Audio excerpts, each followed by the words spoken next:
Thank you for joining me for this episode of God Talk. And this episode of God Talk is going to be a good one today. Now, just a reminder, you can listen or watch God Talk on both Apple and Spotify, and you can listen to it on a variety of other platforms. But specifically, if you want to watch it, Apple, Spotify, and YouTube are the places in which you can watch God Talk. All right. I mentioned that today's going to be a good one. It's going to be a really good one. Here's what we're looking at today. It is God testing you, or is life just hard? Now, that is a $50 million question, because when we're going through it, when life's getting all messy on us, when it's getting difficult on us, when we're having a hard time with our emotions, when we're having a hard time with our feelings, when we're having a hard time at work, when we're out of a job, when we're miserable, when we're this, when we're that. The question is this a test, or is this just life? All right.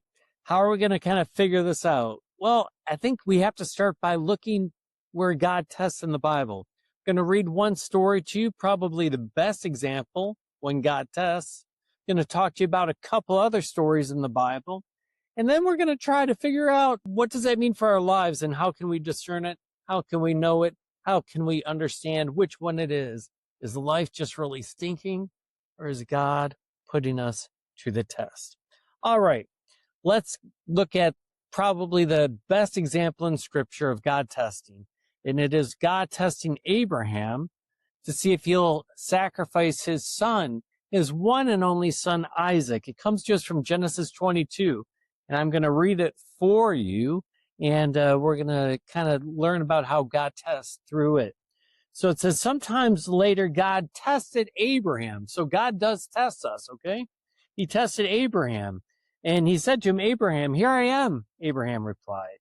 Then God said, take your son, your only son, whom you love, Isaac, and go to the region of Moriah, sacrifice him there as a burnt offering on a mountain I will show you. Early the next morning, Abraham got up, he loaded his donkey, and he took with him two of his servants and his son Isaac. And when he cut enough wood for the burnt offering, he set out for the place that God had told him about.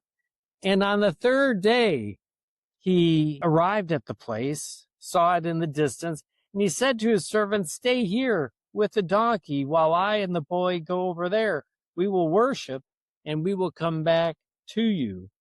Now Abraham took the wood for the burnt offering. He placed it on his son Isaac, and he himself carried the fire and the knife. Man, there's just so much imagery here to God sacrificing his son Jesus, right? On the third day, they arrived to the place. Christ spent 3 days in the grave. Isaac's carrying the wood for the sacrifice. Jesus carries the wood for the cross. I mean, it's just so striking, the foreshadowing we have here of what would ultimately happen to Christ, and how Christ would die. And this is written some, 2,000 years before it would ever happen. And it's at the location pretty much where Jesus does get crucified. This is a whole side tangent. Like, how can you doubt Jesus being the Messiah when we know for a fact this stuff happened in Jesus' life, that he was crucified there just in and around, just outside of Jerusalem, very near where Abraham was going to sacrifice his son, who on the third day they got there, who was carrying the wood for his sacrifice. It's crazy stuff, crazy stuff. Isaac spoke up and said to his father, Abraham, he says, Father? Yes, my son, Abraham replied. The fire and the wood are here, Isaac said, but where's the lamb for the burnt offering? Abraham answered, God himself will provide the lamb and the burnt offering, my son. And the two of them went on together. Now, when they reached the place that God had told him about, Abraham built an altar there. He arranged the wood on it, and he bound his son Isaac, and he laid him on the altar on top of the wood. And then he reached out his hand, took his knife to slay his son. But the angel of the Lord called out from heaven, Abraham, Abraham. Here I am, he replied. Do not lay a hand on the boy, he said. Do not do anything to him, for now I know you fear God, because you have not withheld from me your son, your only son. It's kind of interesting. This is a test of Abraham. And this angel of the Lord, God himself, is speaking out to Abraham and says, now I know for myself that you will not withhold your son, your only son. Man, that gets into a whole discussion of free will, God's knowing everything and everything surrounding that. Is God just speaking figuratively to Abraham? Now I know like what you're going to do. Or does God speaking truthfully here and says, now I know that you won't withhold your son, your only son. That's another podcast. I do love tackling that subject because it's a mystery of free will combined with the mystery of the knowledge of God, right? But that is a side issue. So here's an opportunity. Here's an example in which God tested Abraham. And we can see that, in fact, God does test. All right, what's some other examples in Scripture where God tests? Well, God tests Job. You can say, well, Satan does. Yeah, but Satan's doing it really on God's behalf because God's giving Satan a permission to do it. And the test in the case of Job is whether or not Job is going to basically curse God and die, turn his back on God, lash out in anger, reject God, if like the blessings of Job's life are taken away. Satan says, you take away that blessing and he is gonna turn and run, right? And so God allows Satan to basically attack Job's family. All his kids die. His servants, slaves, livestock, all that he has other than his nagging wife, and then his life himself. And even when it comes to his life himself, he is afflicted with sores from head to toe. Yet Job passes the test, and Job remains faithful. And then another example of being tested in the Bible would really be Israel as they left Egypt and headed towards the promised land. Remember, God had them, Joshua had them send out 12 spies of the 12 tribes of Judah to spy out the land, to just kind of see for themselves what they're going to face as they go and take possession of it. Well, those spies come back. 10 of those spies say, no way, man.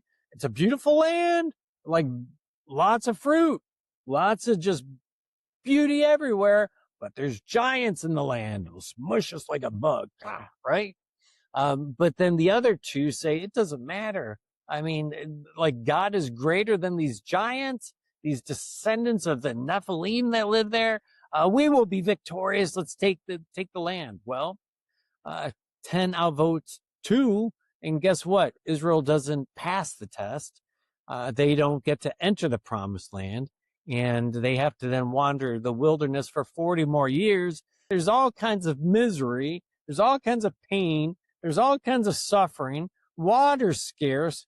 Food's even more scarce. They're having to eat like a bread-like substance that falls to the ground like every day for 40 years. And guess what? At the end of that, giants don't sound that bad.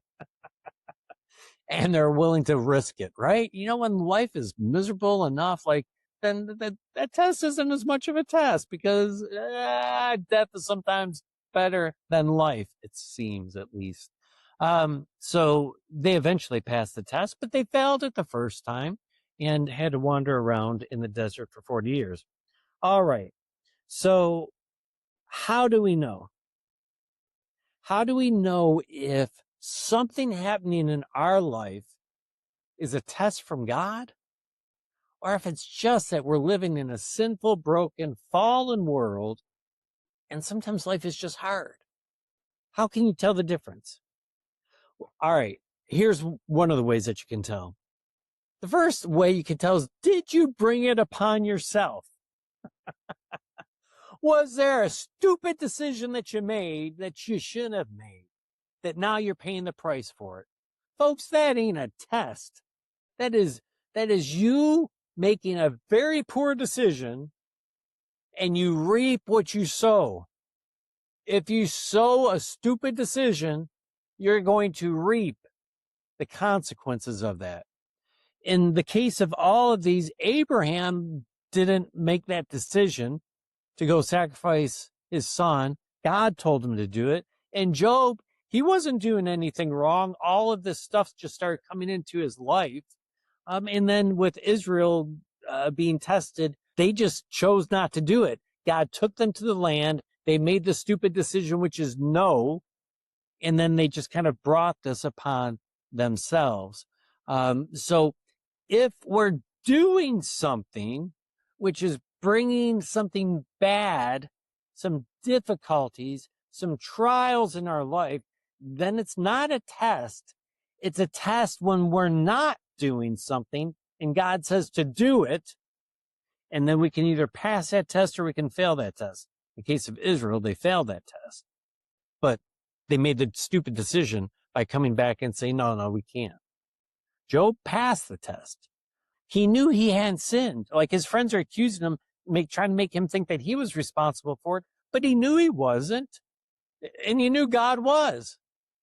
But he said, you know what? The Lord gives, the Lord takes away. Blessed be the name of the Lord. He bows down and worships God in the midst of the messiness that you could ever experience. And once again, with Abraham, he passes the test as well. So if it's a choice you've made and there's a negative repercussion for it, that ain't a test.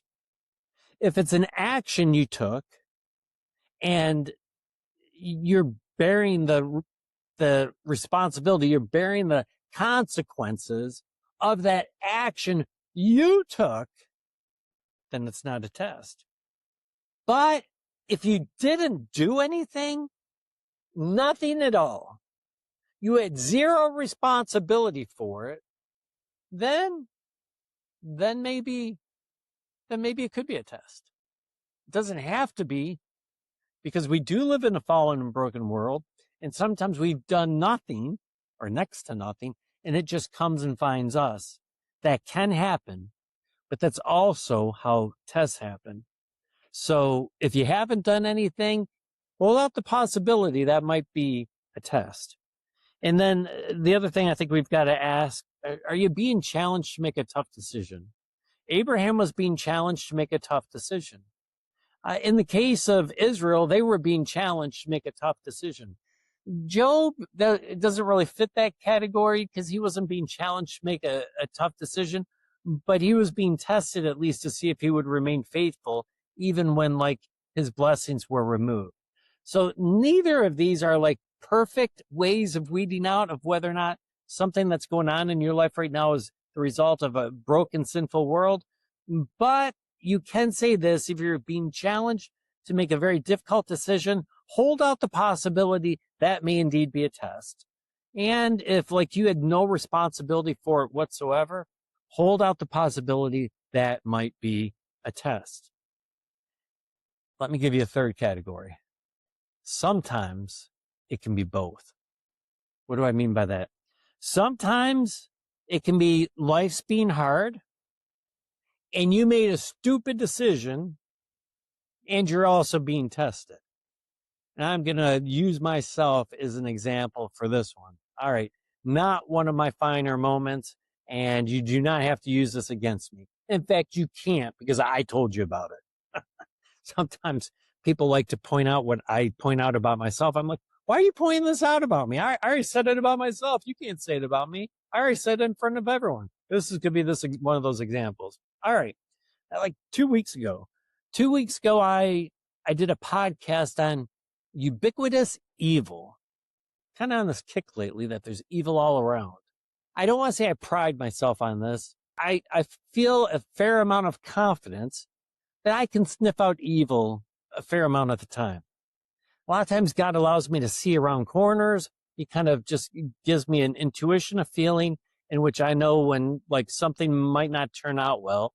And it allows me, for the most part, to flee from that evil, right? Because I can see it coming. And so when I gave this podcast a couple weeks ago about ubiquitous evil, I wasn't preaching that for myself. I wasn't podcasting that for myself. I'm podcasting it for some of you guys out there that like, man, you're so blind to evil, like it jumps out in front of you and you don't realize it. You trip over it and you still don't know that you did. You make these stupid decisions that like, what are you thinking, right? I was making the podcast for you, not for me, because I can usually see it coming. But God's good, and he likes to teach me things on occasion. So here would be an example of something stupid I did, but I think it was also a test to teach me a lesson. All right. So on the very day I released Ubiquitous Evil, I went to Kroger to get some gas. I'm just minding my own business, getting gas. Someone a couple pumps away says something to me. I didn't even know he was talking to me at first, but there's no one between him and me, so I figured he must be talking to me. What's that? And here's what I hear him say. You need an achy TV? Yeah, excuse me? You need an achy TV. I don't even know what an achy TV is. What's an achy TV? You know, there's 4K TV and then there's 8K TV. Do you need an 8K TV? No, I don't need an 8K TV. Well, come on over. I got to show you the stuff that I got. It's pumping gas. Like, I don't want to be rude. It takes like 5 minutes. I don't know why.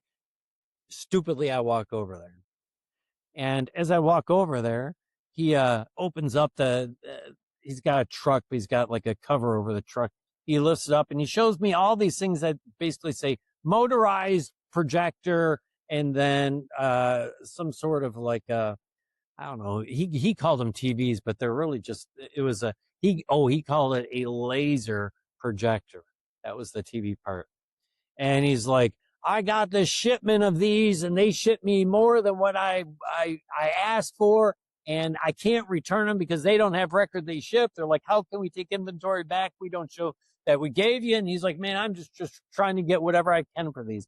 And he's having this conversation. And I kid you not, as he's having this conversation, I'm looking over my back because I'm making sure someone's not trying to break into my truck. Like, I don't trust this guy per se, but I'm not recognizing what he's really trying to do. And so I think like this could be a team deal. Someone's trying to break in my truck because it's unlocked while I'm filling it up with gas. Probably patting my pockets to figure out where my wallet was. I actually had it on me. And I explained to the guy, like, I don't need one. And then like we just got to talking and so forth. And I said, listen, I do have a projector at my house. It's 20 years old. I don't know that I've got extra bulbs, but I have to tell you, I watch it twice. I watch it on Super Bowl Sunday. And then if I got family that comes in town for Thanksgiving, we might show a movie over Thanksgiving. So like twice a year, I don't need it. I don't even care what kind of deal you're offering on. Come on, man. Just make me an offer. Make me an offer. And then he shows me his business card. He gives me his business card. Then he shows me this kind of beat up invoice that shows he received these different things and that he only signed for 2, but they gave him all these like 8 or whatever it was. And so like this conversation's going on. I'm more concerned about my truck being broken into. And then he's like, yeah, some guy tried to give me $1,000 check for it, but no way, I'm not taking a check. I'm not that stupid. And like he's coming across like he's legitimate, stuff like that. I got his business card. He's showing me his piece of paper. And here's literally what's going on in my head now at this point. I'm like, I don't need this, but I don't even know that they sell bulbs for my projector. He shows me the side of the box, MRSP, $9,999. Well, there's no way in God's green earth I pay that much for that, let alone just about anything. I guess a car I would, but whatever. I'm not going to spend that on a achy TV. An achy TV. And so, you know, we're just kind of going back and forth. Make me an offer. No offer's too small. Just make me an offer. And here's literally the thought that's going on in my head. It's this. It's like, you know, I don't know that they even make bulbs for my projector anymore. And so if this is anywhere like better than the one that I've got, I'd spend $500. I'm thinking this. I'd spend $500 to upgrade what I've got in my house. Like, I don't think for a second what he's going to try to sell me is $9,999. But I figured even if it's kind of a, you know, lower end and Like, I get it. It's probably better than my 20-year-old projector that I have in my ceiling. So finally, he's like, just make me an offer. And I'm like, $500 cash. And I happen to have, I tend to keep cash on me. Not normally that much, but I had done these weddings and it's just been busy and got all this extra gifts and gratuity that people give me when I do weddings and stuff like that. So I had more cash than normal, and so he's at 500. Uh, I was I was hoping for at least double that. I said, no, I'm good, thanks, don't need it. And I turned and I started walking back to my truck. Oh, wait a minute, wait a minute. All right, I'll take 500. Where do you want me to put it? And he's following me over, carrying this motorized screen, and then this achy. It's just still laughing the way the guy would say 8K, 80 um, projector. And you want me to put it in the back seat or in the bed? I'm thinking, hey, you're telling me it's a $9,999 projector. It's friggin' 105 degrees outside. No, I'm not going to have you put it in the bed. Put it in my back seat. And so he does. I pull out my wallet. He thought I was going to have to go to the bank and get it. And my bank wasn't far from there anyways. Like, I could see it from where I was at, but I didn't have to. I just counted it out my wallet, and I accidentally like pulled out more than what I thought. So I meant to just pull out 500, but I pulled out 520. I felt kind of embarrassed when I got 500 and I still had 20 in my hand. I'm like, yeah, here, you can have this too. He's like, oh, hey, $20 for a case of beer, thanks. and and I finished filling up my truck, and I just start driving away. And I kid you not, I don't know that I laughed out loud. I might have, but I was certainly laughing in my own mind because I thought this. There's a scene in Guardians of the Galaxy, and the one character, he has like this powerful stone, and it's one of the Infinity Stones, and this other character is trying to basically steal it from him and get it from him. And he does this old switcheroo behind his back and gives him an orb container that looks basically like the same thing. And he warns him not to look at it because if he touches the stone, it destroyed him as his vessel and everything. And after the two had separated, and the one guy's Yondu's on his rocket ship, he decides to open the container to take a look at the Infinity Stone, and he realizes that there a little switcheroo took place, and it's just like a little troll guy that's in the container. I fully expected that's exactly what happened to me. Like, I wasn't sniffing it out at the time, but I am a bit of a gambler. Never crossed my mind that it was really stolen. I didn't really 100% believe a story about receiving too much. I didn't really quite understand. Like, I'm taking him at his word on that, but I would not intentionally ever buy stolen property. So whatever, maybe the Lord blinded me for my stupidity on that I didn't think it was stolen. And it actually turns out it wasn't stolen. I'll tell you what he did in a second. But anyway, so I'm a gambler. Like, it doesn't have to be a friggin' $10,000 projector. If it's a $500 one, fine, good.